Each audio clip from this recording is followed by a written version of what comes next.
Accordingly, the investigation established that the discrepancies in the error lists were attributable to technical scanning errors and had no impact on the marks secured by the candidates or the preparation of the general ranking list.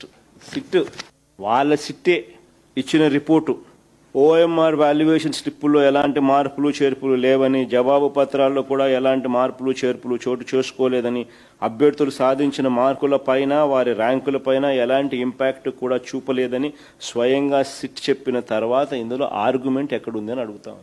OMR షీట్ల సవరణలు గుర్తు తెలియని అజ్ఞాత వ్యక్తులు చేశారని, వారికి ఎలాంటి అర్హత లేదంటూ లేనిపోని రాస్తున్నారు. చంద్రబాబు నాయుడు, ఆయనకు సంబంధించిన ఈనాడు, ఒక ఆంధ్రజ్యోతి, ఓ టీవీ5 అందరూ దొంగలే. సీసీటీవీ సర్వేలెన్స్లో జరుగుతోంది. CFL central forensic science laboratory reports చెప్తా ఉన్నాయి ఎలాంటి ట్యాంపరింగ్ జరగలేదని. సిట్ రాయక తప్పని పరిస్థితుల్లో ఎన్ని కూడా రాస్తా ఉంది. ఎగ్జామినర్స్ సవరణలు చేశారని, బయట వ్యక్తులు మార్చే అవకాశం కూడా లేదని క్లియర్గా చెప్పినారు.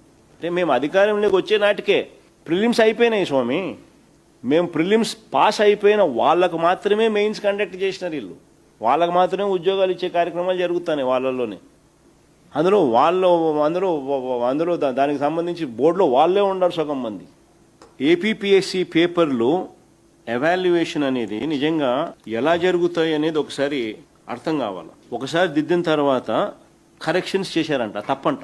స్వామి, అసలు కరెక్షన్స్ చేయడం కోసమే ఒక ప్రక్రియ అనేది ఉంది.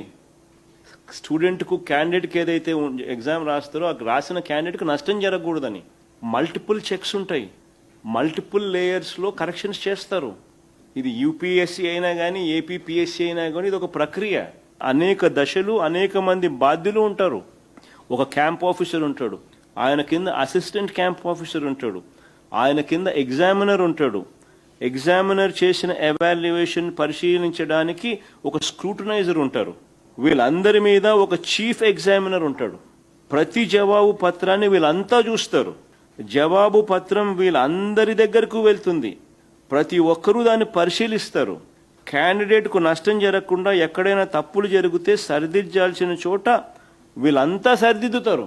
ఈ దిద్దుబాట్లన్నీ కూడా కంట్రోల్ బండిల్ స్లిప్పుల్లో నమోదవుతాయి. ప్రతి ఒక్కరి సంతకాలు ఉంటాయి.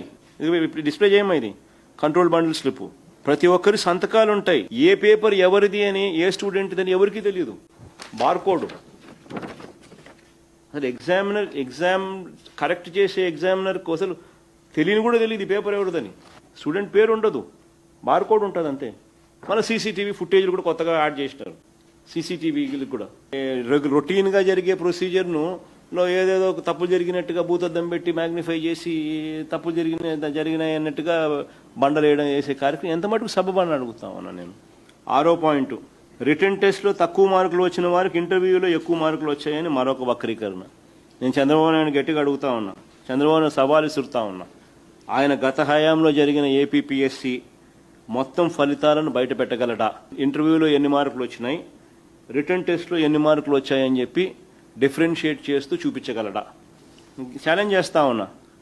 అసలు కథ పూర్తిగా అందరికీ తెలిసిపోతుంది. చంద్రబాబు నాయుడు గారు, నువ్వు నీ కొడుకు ఇద్దరికి సవాల్ విసురుతాను. ఈడిఎస్సి మా హయాంలో జరిగిన 2018 గ్రూప్ 1 నోటిఫికేషన్ మీద కూడా 2 సిబిఐకి మేము రెడీ. మేము తప్పు చేయలేదు కాబట్టి నేను రెడీ అంటాను. నువ్వు రెడీనా? ఛాలెంజ్. చంద్రబాబు నాయుడు గట్టిగా అడుగుతాను, ఆయన కొడుకుని ఇద్దరిని. డిఎస్సి 2025 పైనే కాదు, 2018 గ్రూప్ 1 నోటిఫికేషన్ మీద కూడా సిబిఐ ఎంక్వైరీకి మేము రెడీ. నేను తప్పు చేయలేదు కాబట్టి తలెత్తుకొని గట్టిగా అడుగుతున్నాం, నువ్వు రెడీనా అని అడుగుతాను. రెడీ అయితే వెంటనే లెటర్ రాసి